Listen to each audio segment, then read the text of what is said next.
বিদ্যুৎ জ্বালানি ও খনিজ সম্পদ মন্ত্রী ইকবাল হাসান মাহমুদ টুকু বলেছেন, বিশ্ববাজারে জ্বালানি তেলের দাম দ্বিগুণ হওয়ার পরও সরকার জনগণের কষ্টের কথা বিবেচনা করে সামান্য দাম বাড়িয়েছে।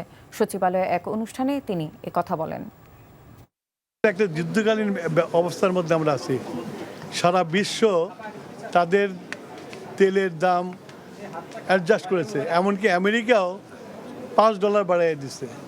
তো সেইখানে আমরা বাংলাদেশে গত এই যে যুদ্ধ লাগার পর থেকে আমরা যে ইম্পোর্ট করে যে আমরা যে স্টক তৈরি করেছি, তার যে দাম পড়েছে সেই দামের থেকে নিচে আমরা এখন প্রাইস অ্যাডজাস্টমেন্ট করছি। এটা করতে বাধ্য হয়েছি আমরা, কেননা এটা বৈদেশিক মুদ্রাতে কিনতে হয় এবং সেটা যাতে কিছু বেরিয়ে আমরা স্বর্ণীয় লেভেলে থাকতে পারি সেই ব্যবস্থা করেছি।